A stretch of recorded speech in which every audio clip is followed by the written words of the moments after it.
Mata batin. Namaku Riki. Sejak aku lahir, aku diberi anugerah untuk bisa merasakan dan melihat hal gaib. Sampai akhirnya aku pun memperdalamnya. Awalnya memang menarik, namun lama-kelamaan menjadi sangat menggangguku. Sampai akhirnya aku lebih memilih untuk menutupnya dan menjadi orang normal seperti yang lainnya. Aku tergabung dalam sebuah anggota klub motor dan bisa dibilang aku orang yang cukup berpengaruh di sana. Suatu hari itu aku harus menghadiri rapat anggota di Tangerang. Perjalanan saat itu lumayan lancar, sampai akhirnya aku tiba di kantor pengurus mulai rapat, sekitar jam 11 malam. Rapat pun selesai dan malam itu aku menginap di rumah temanku.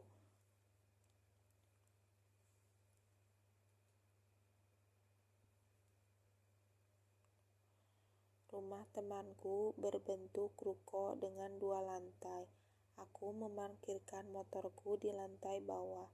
Di lantai itu hanya ada beberapa kursi dan meja jualan yang masih kosong. Tiba-tiba pacarku menelepon sambil membereskan barang-barang bawaanku. Aku mengangkat telepon. Kami berbincang cukup lama. Setelah selesai menerima telepon dari pacarku, aku beranjak ke atas. Namun dan temanku mengobrol lagi sampai mata mengantuk. Sebuah tidur aku memutuskan untuk mandi dulu. Namun perlengkapan mandiku tertinggal di lantai bawah. Aku pun turun untuk mengambilnya. Ketika sampai di bawah, aku melihat ada seseorang yang sedang duduk di kursi ruangan itu. Seseorang wanita dan memakai kaos putih yang lusuh.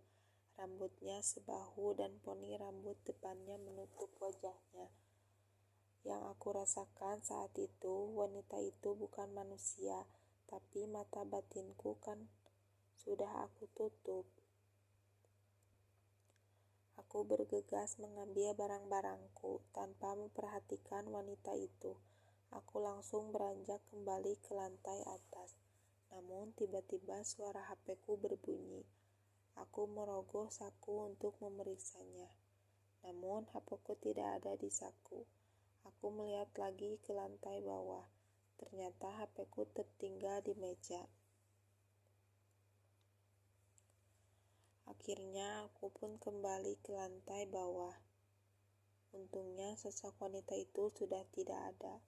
Aku mengambil HP-ku dan segera bergegas ke lantai atas. Entah kenapa bulu kuduku merinding.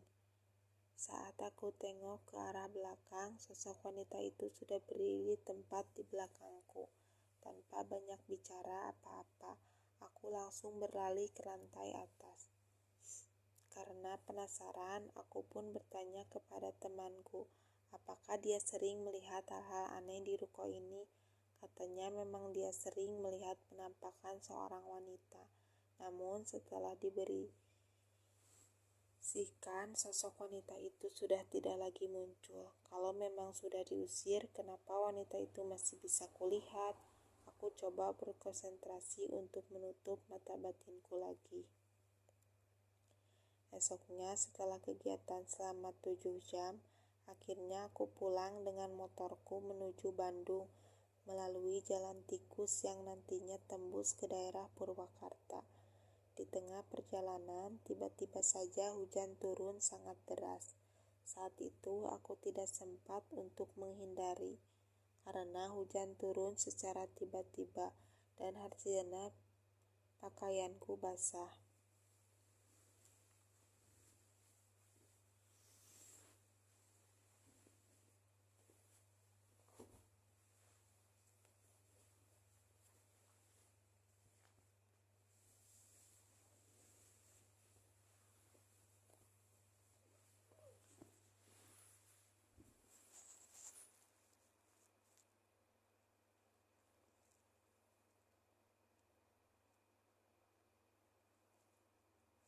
hampir beberapa kilometer aku melaju dengan basah kuyup, sampai akhirnya aku menemukan satu jalan yang lurus. Hujan pun mulai reda, badanku mulai bergetar karena kedinginan.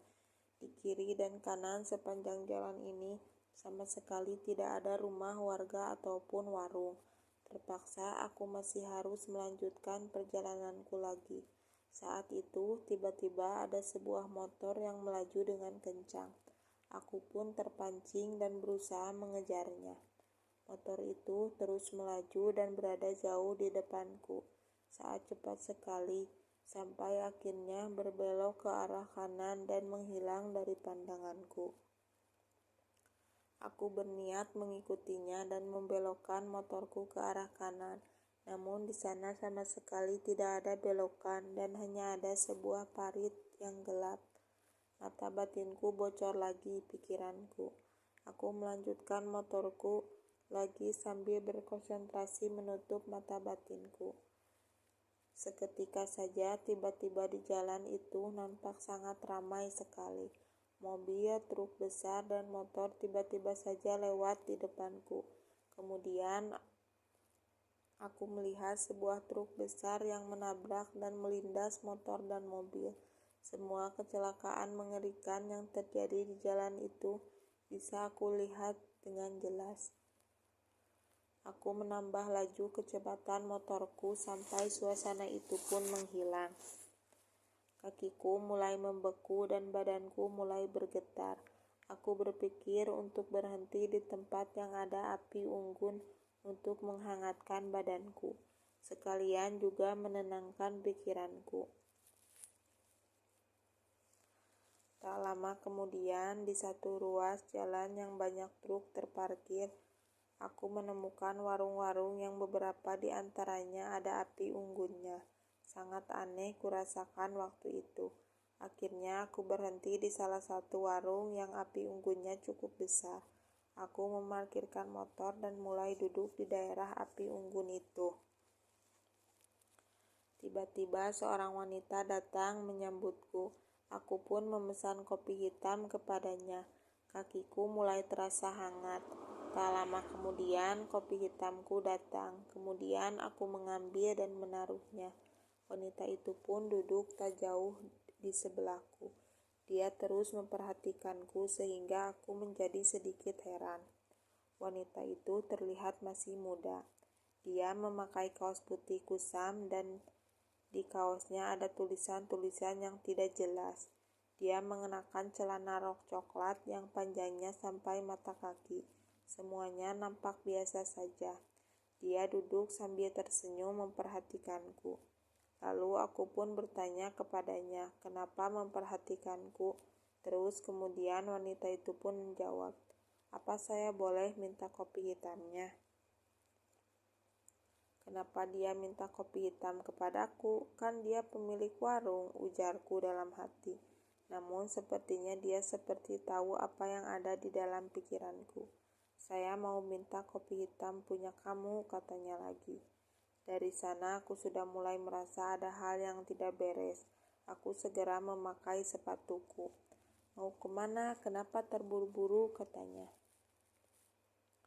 Ini jelas sekali kayaknya dia bukan manusia. Aku mungkin mata batinku bocor lagi, pikirku. Ketika aku melihat wajahnya lagi, matanya berubah menjadi warna putih semua.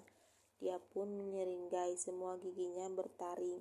Kemudian wanita itu menertawaiku, segera langsung menaiki motorku dan pergi dari tempat itu. Di sepanjang jalan terdengar suara-suara bisikan gaib yang terus memanggilku. Aku lupa menutup mata batinku lagi. Di sepanjang jalan tersebut terlihat semua sosok yang menyeramkan. Aku coba untuk tidak memperdulikannya dan terus menancap gas motorku. Sampai akhirnya aku sampai di jalan yang cukup ramai. Aku berhenti di sebuah minimarket, lalu membeli minuman dan mencuci mukaku, sambil aku menutup lagi mata batinku. Setelah itu aku pulang. Selama perjalanan pulang, jalanan lancar, hingga aku pun sampai di rumah. Setelah kejadian itu, aku semakin berhati-hati jika pergi keluar kota dengan motor, apalagi jika melewati hutan. Sepertinya sosok wanita yang aku temui di jalan tadi adalah wanita yang sama yang aku temui di rumah temanku kemarin.